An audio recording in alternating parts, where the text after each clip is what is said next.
తమ్ముడు తన అన్నతో అమర్యాదగా బిహేవ్ చేశాడు. అన్న కోపంలో అతని మీద చేయి చేసుకున్నాడు. ఇదే విషయంలో తమ్ముడు ఇల్లు వదిలి వెళ్లిపోయాడు. 1 నెల తర్వాత తమ్ముడు అనారోగ్యంతో మంచాన పడ్డాడు. ట్రీట్మెంట్ కోసం అతని దగ్గర చిల్లి గవ్వలేక ఇబ్బందుల్లో ఉన్నాడు. ఆ పరిస్థితిలో సహాయం కోసం తన ఫ్రెండ్ కి ఫోన్ చేసి తన పరిస్థితి గురించి చెప్పి డబ్బులు అడిగాడు.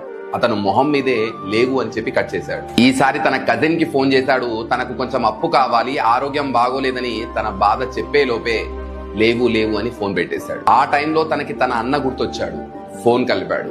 అన్న తమ్ముడి ఫోన్ చూసి ఫోన్ లిఫ్ట్ కూడా చేశాడు. అన్న ఫోన్ లేపి హలో అనగానే తమ్ముడు ఫోన్ కట్ చేశాడు. ఎందుకంటే గతంలో తను చేసిన పనికి అతని మొహం చెల్లగా. అన్న తమ్ముడికి ఏం ప్రాబ్లం ఉందో అని చెప్పేసి రిటర్న్ కాల్ చేశాడు.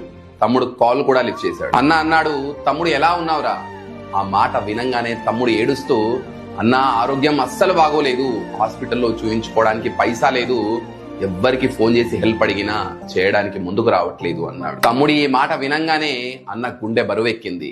ఎందుకంటే అన్న తండ్రి తర్వాత తండ్రి లాంటి వాడు కాబట్టి. వెంటనే తన తమ్ముడి దగ్గరికి పరిగెత్తుకుంటూ వెళ్లి తన తమ్ముడి పరిస్థితి చూసి కన్నీరు పెట్టుకున్నాడు. వెంటనే హాస్పిటల్ కి తీసుకెళ్లాడు. అందుకే లైఫ్ లో ఎప్పుడైనా సరే రక్తం పంచుకొని పుట్టిన అన్నదమ్ములతో అమర్యాదగా తప్పుగా బిహేవ్ చేయకండి. ఎందుకంటే ఈ ప్రపంచం మొత్తం మిమ్మల్ని ఒంటరి వాడిగా చేసి పట్టించుకోకుండా వదిలేసినా కూడా మీ అన్నదమ్ములు మాత్రం మీకు అండగా నిలబడతారు.